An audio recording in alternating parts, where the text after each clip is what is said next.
Hello, my name is Kami Vinton with the Computational Media Lab. Today I'm hosting our Team Tuesdays interview, highlighting the awesome work of our scholars who conduct our important research. Today we'll be tackling one of the ways computer science helps ordinary people identify and disentangle disinformation. I'm honored to be joined by one of our premier researchers, Pranav Venkatesh, who is innovating new ways to identify and counter misinformation and disinformation on social media. So let's get started. Hey, Pranav, tell me a bit about yourself. Hey Cami, thanks for the awesome introduction. I'm currently a second year undergraduate student at the University of Texas at Austin, where I'm studying computer science and mathematics. I've been a research assistant in the Computational Media Lab, working under the supervision of Dr. Murthy for about a year now. I'm currently working on a wide variety of projects related to the intersection of computer science, social media, and misinformation. Wow, so you bring a lot to the table. So tell us, what are your research interests? For sure. So I'm passionate about all things computer science, namely systems and natural language processing. But I deeply care about how computer science can be applied to tackle real world social issues. So lately, I've been working with developing novel bot detection algorithms based on social network theory. For example, looking at the outcomes when social media users interact with automated accounts, bots, which are software applications that run tasks over the internet. Okay, so tell us, what is your study about? Yeah, for sure. So I am the first author of an upcoming paper about Parler, and the core developer of a general bot detection software that can be scaled to work on any existing or emerging social media platform. It's primarily on developing, you know, an application to help other people to enable them to detect bots on, any sort of platform. Wow, so why is tracking bots, tracking uh, disinformation from bots, or even knowing you're interacting with bots, like why is that important? Yeah, I mean, bots have evolved and are getting continuously better. So, I mean, you probably interacted with a bot at some point within this year and didn't even know it because they're just everywhere.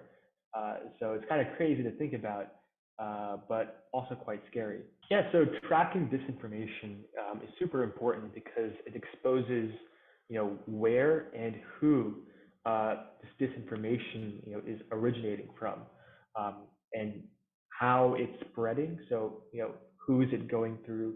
How is it getting, a voice? Um, and I guess the consequences of that spread, are we potentially radicalizing people? So, what are social bots? How do they work? So social bots are really just automated accounts repeatedly posting stuff on these platforms to gain clicks, to gain attention, and to potentially uh, change people's viewpoints on certain issues. So we see this all the time on platforms like Twitter, potentially Reddit, where we see a bot, an automated account, make hundreds of posts trying to target unaware people and kind of push their ideologies onto them.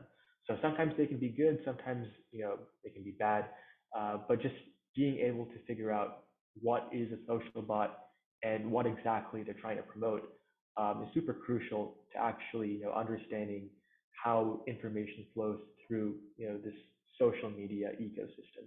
I mean, these bots are in essence computer applications that repeatedly send out these posts to the wider internet. They potentially may not have artificial intelligence. They might not have that machine learning capability. But those that do have that capability are quite often the most dangerous because most platforms can't actively track what is a bot and what's not because these bots have become smarter and smarter over time and can really outsmart these giant companies to tricking that they're an actual human. So the short answer is that it really depends. Sometimes you'll see a human making a simple script to post, thousands of posts on this platform. Sometimes they'll be a bit more malicious in nature, where you'll have artificial intelligence carefully and meticulously posting stuff on these platforms, really to generate the greatest impact without being found out.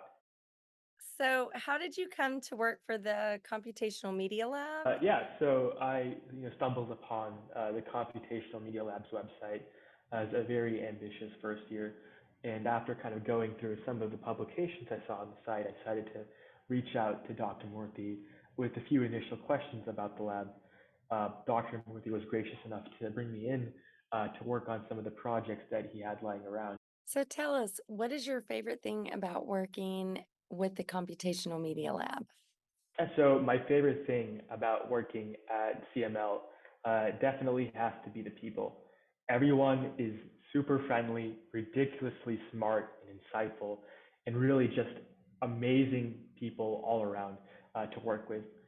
Dr. Durajamurthy and you, Kami, have really made everyone in the lab feel like a big extended family. So just a super amazing place to be at.